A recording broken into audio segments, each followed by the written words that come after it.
समझ को प्रैक्टिकल कैसे बनाएं, ये अध्यात्म में सबसे महत्वपूर्ण बात है। अध्यात्म ऐसा नहीं होना चाहिए कि आप अभी समझ रहे हो तो आपको कल मिलेगा। आपको कुछ पहले योगा साधना इत्यादि करना है और बाद में मिलेगा, फिर आपको बाद में कभी भी नहीं मिलेगा, यो कभी कभी आएगा नहीं। इसलिए जो अध्यात्म आपको अभी ही अनुभव दिलाती है वही सही अध्यात्म हो सकती है।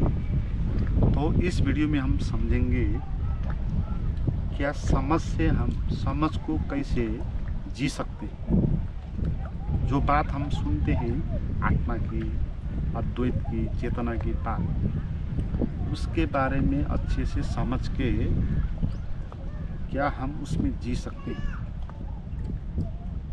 तो इसका हम इसमें अभ्यास करेंगे। और यहाँ पर हमको समझना है कि अद्वैत क्या है, अद्वैत में जीने का क्या अर्थ होता है। अद्वैत का अनुभव करना है, उसमें हमको जीना है, क्योंकि अद्वैत में जीना ही सच है, वही साक्षी है, वही हमारा स्वभाव, वही आनंद है।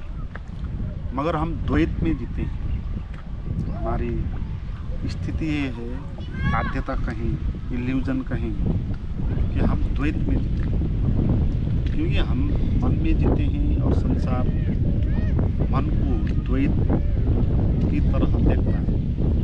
मन संसार को दो बना के देखता है और सत्य होता है एक भी नहीं। हम उसमें बात करेंगे अभी। मगर मन हर चीज़ को दो टुकड़े में कर देता है। जैसे आप कहेंगे अपने को मैं और दूसरे लोगों को तू, तो वो डिवीज़न कर देगा। आप अलग हो एक और वो दूसरा है दो।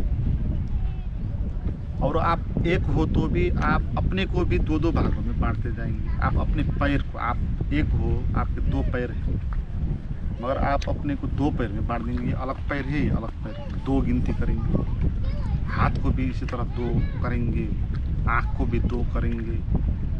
और मन में विचार चलेंगे तो वहाँ बहुत कर लेंगे, ये विचार, वो विचार, वो विचार। और एक ही विचार को देखेंगे तो भी वहाँ अपने को विचारक मानेंगे। आप विचारक होंगे, वो विचार होगा, वहाँ भी द्वैत आ जाएगा। तो हम प्रतिपल द्वैत में ही जीते हैं।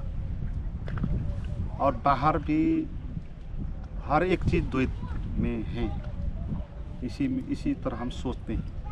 रात दिन हो गया दो, ठंडी गर्मी हो गई दो, महिला और पुरुष हो गया दो, हर एक चीज़ दो लगती है।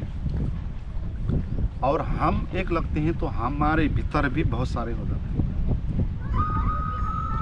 तो द्वैत का अर्थ ये हुआ कि जहाँ पर आप चीज़ों से अलग हो जाते हैं, आप एक विचारक के रूप में रह जाते हैं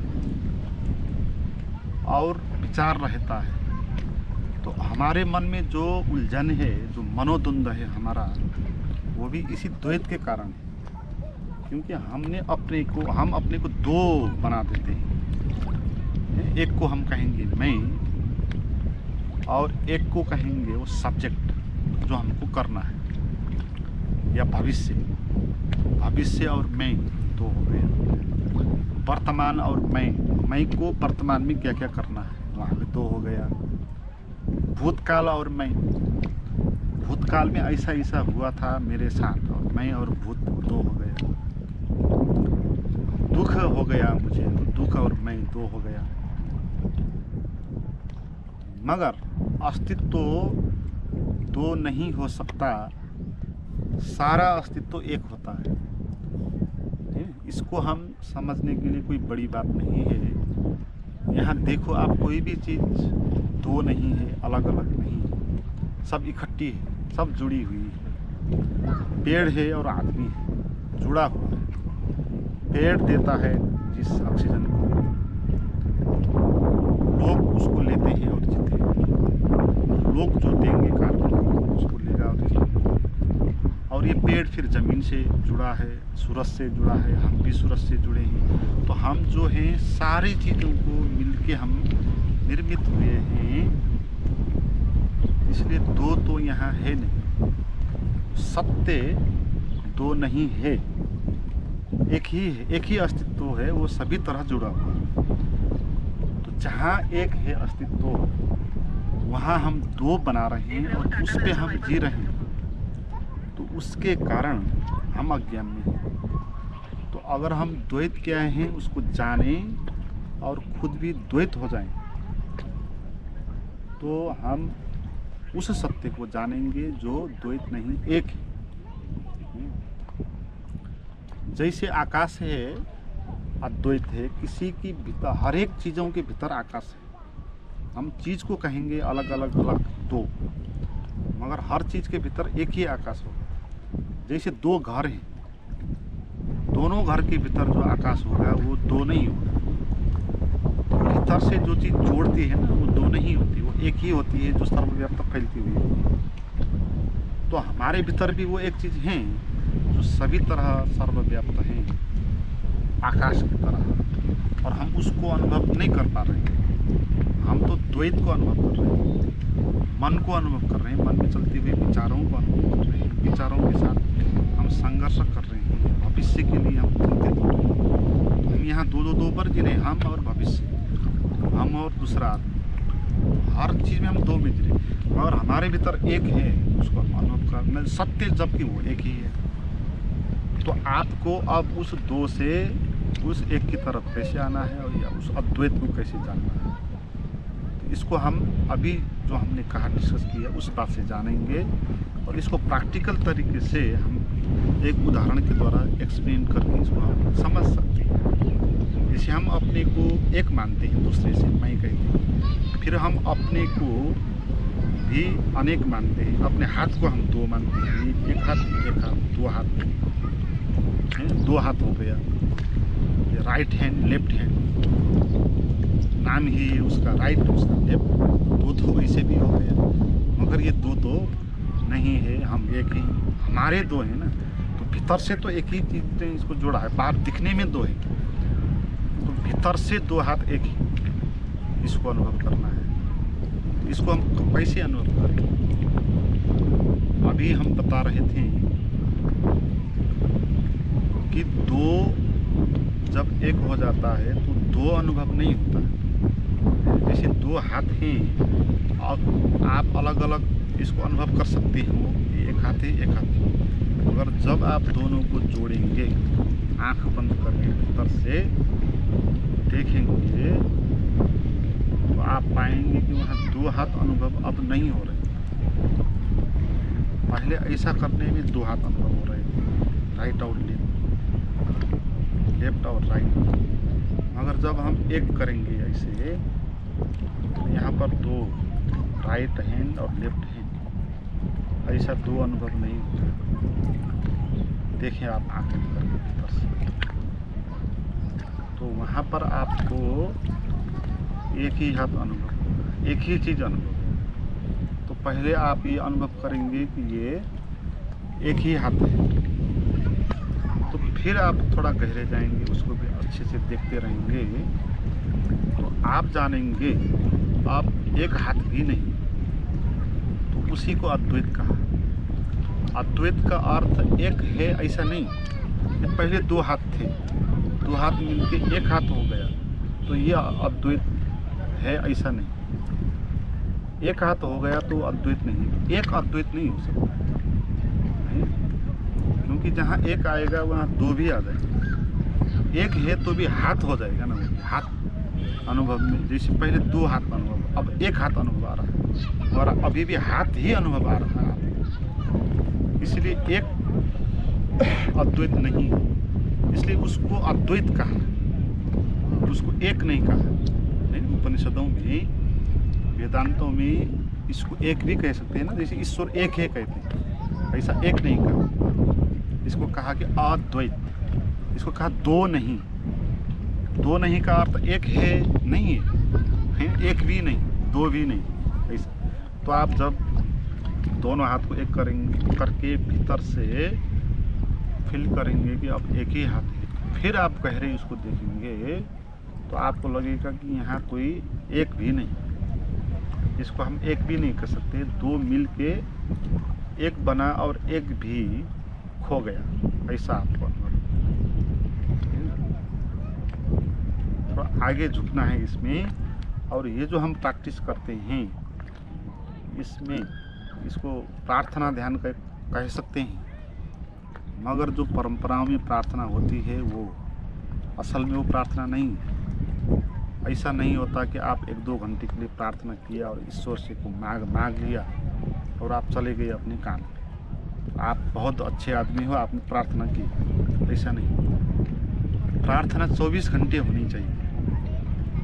प्रार्थना का क्या अर्थ है कि आप थोड़ा झुकोगे, आप थोड़ा सत्य को जानने के लिए, इसको स्वीकारने के लिए अपने को खुला रखेंगे, थोड़ा विनम्रता दिखाएंगे। तो ऐसा करने से अहंकार खड़ा नहीं हो पाएगा।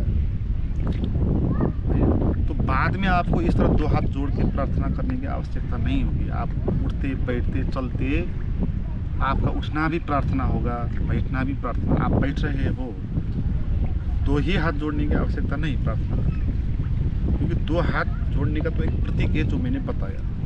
आप 2 हाथ जोड़ते हो तो अद्वैत से अद्वैत की तरफ आते हो, उसका एक सिंबल होता है। तो आप ऐसे बैठ के भी अनुभव कर सकते हैं, जो भी बैठने में जो आपको अनुभव हो रहा है। पहले 2 अनुभव होगा यहाँ, 2 अनुभव यहाँ पर क्या होगा, एक शरीर पे जो इमोशन हो रहा है वो अनुभव होगा, दूसरा वो मैं का अनुभव होगा, जो कह रहा है कि मुझे ऐसा हो रहा है, जो पीड़ा का अनुभव कर रहा है, एक्सपीरियंसर है ना, एक्सपीरियंस है जो हो रहा है।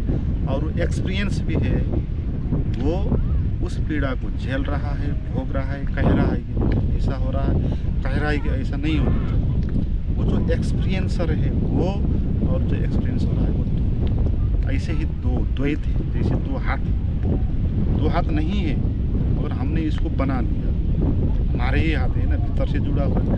तो इसी तरह वो भी 2 नहीं, अद्वैत है।